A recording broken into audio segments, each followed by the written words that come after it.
Fyrsta orðið sem barn lærir mamma.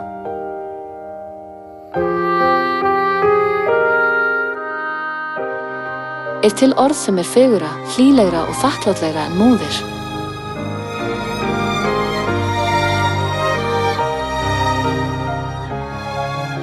Þegar ég á erfitt móðir mín sú fyrsta sem mér dettur í hug, hún sem alltaf á mínu bandi og hvetur mig áfram.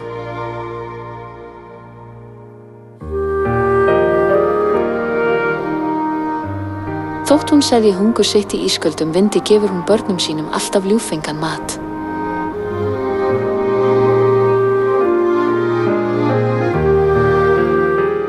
Þótt hún verði mjó eins og prik hefur hún ávallt áhyggjur af börnum sínum. Engin orð geta lýst ást hennar.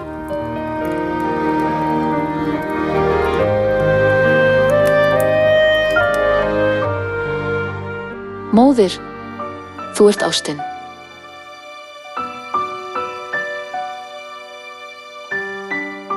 Ef það fyrir börnin sín geta mæður gert allt, jafnvel fórna eigin lífi. Móðurkolkrabbi yfirgefur aldrei hellinn fyrr en eggin klekjast út og ungarnir fara út í heiminn. Það vegna þess að hún þarf að blása lofti milli eggjana til að koma í veg fyrir að 100.000 egg sem liggja þétt saman rotni.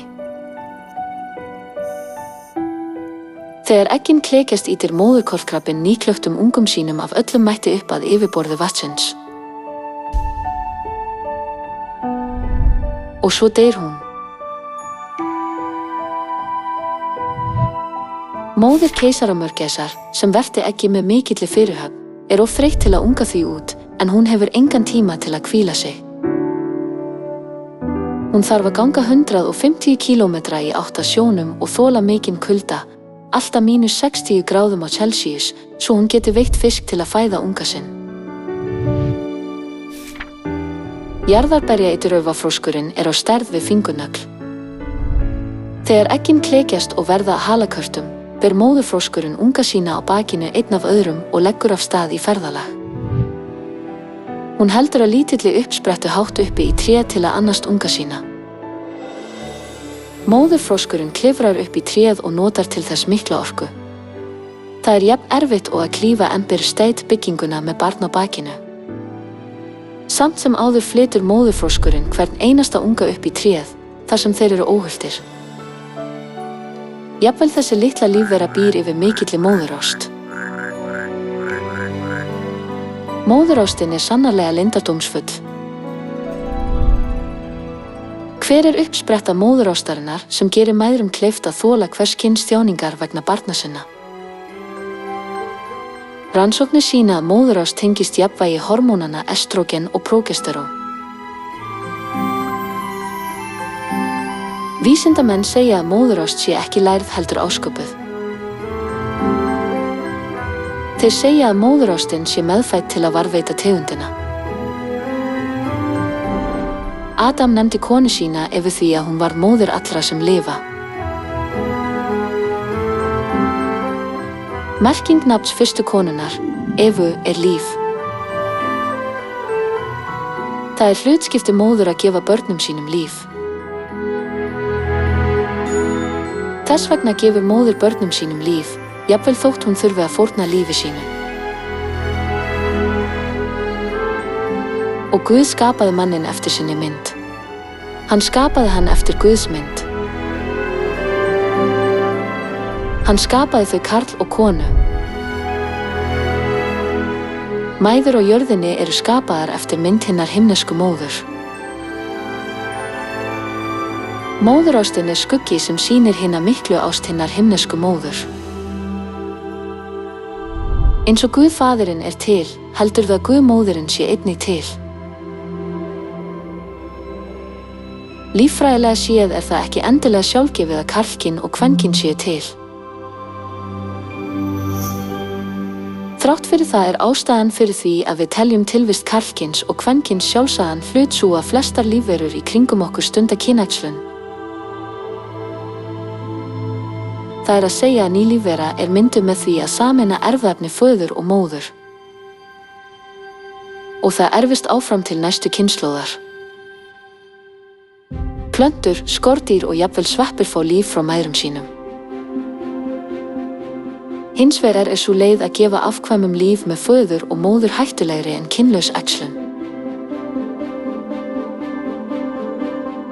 Það vegna þess að þau þurfa að ganga í gegnum margvísleg ferli þar til þau ala aldur sinn eða eignast afkvæmi sín. Og litríkar fjaðrir þeirra og söngvar sem skapaðir eru í þágu æxlunar setja líf þeirra oft í hættu.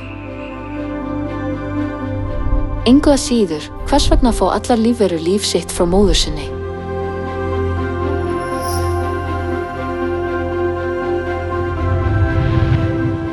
Að þínum vilja urðu þeir til og voru skapaðir.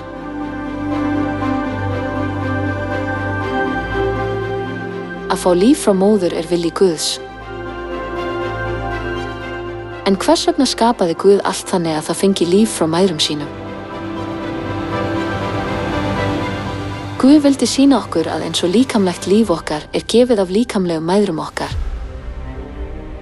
eilíft líf gefið okkur af hinni himnesku móður. Sérhver lífvera getur aðeins lifað jafn lengi og líftíminn sem hún hefur fengið frá móður sinni. Því getur aðeins Guð móðirinn, sem hefur eilíft líf, gefið eilíft líf.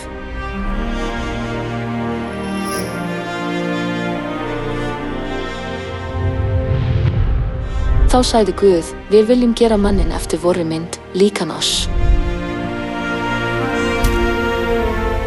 Guð ekki aðeins til sem einn, Faðirinn. Ef Guð Faðirinn einn hefði skapað manninn, hefði hann átt að segja, gjörum manninn eftir minni mynd, líkan mér. Hins vegar kennir Biblían okkur að Guð skapaði manninn eftir Guðs mynd, karl og konu skapaði hann þau. Sú staðreynd að þegar Guð skapaði manninn eftir sinni mynd, voru karl og kona sköpuð, sönnun þess að til karlkyns mynd Guðs, Faðirinn, og kvenkyns mynd Guðs, móðirinn. Faðir vor, þú sem ert á himnum. Kristnir menn hafa kallað karlkyns mynd Guðs föður í samræmi við kenningar Biblíunnar. Hvað ættum við þá að kalla kvenkyns mynd Guðs?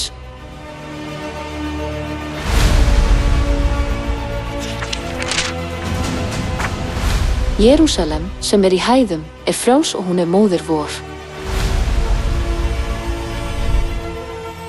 Hinn efnislegi heimur var skapaður til að sýna okkur hinn andlega heim. Guð, sem sýndi okkur hinn himneska helgidóm í gegnum hinn jarðneska helgidóm, gerði okkur einnig kunnugt hina himnesku fjölskyldu í gegnum hina jarðnesku fjölskyldu. Hinn jarðneska fjölskylda, sem Guð sýnir sem skugga, samanstendur af föður, móður, bræðrum og systrum. Úr hverju samanstendur þá hinn himneska fjölskylda, sem fyrirmyndin? Jesús kenndi okkur að við eigum föður anda okkar. Faðir vor, þú sem ert á himnum.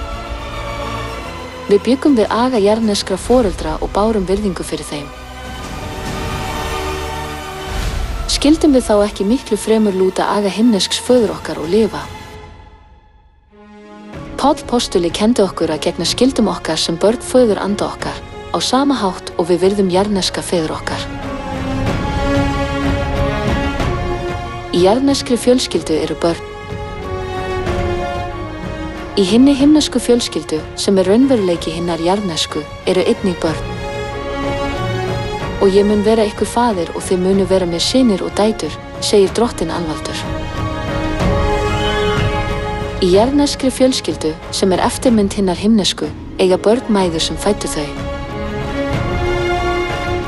Á sama hátt hinn himneska móðir sem gefur eilíft líf í hinni himnesku fjölskyldu. Jerúsalem, sem í hæðum, frjáls og hún móðir vor. Ekkert líf getur fæðst án móður. Á sama hátt ekkert eilíft líf án móður anda okkar. Nú kallar Guðmóðirin á börn sín allan heim. Og andinn og brúðurinn segja, kom þú. Og sá sem heyrir segi, kom þú. Og sá sem þyrstur hann komi. Hver sem vill fær ókeypis lífsins vatn. Án móður ekkert líf. Komið til hinnar himnesku móður, uppsprettu lífsins, og takið við eilífu lífi svo þið getið erft himnaríki. Komið í söfnuð Guðs þar sem Guðmóðirin dvelur. Á þessari öld getum við aðeins hlotið eilíft líf ef við trúum á Guðmóðurina.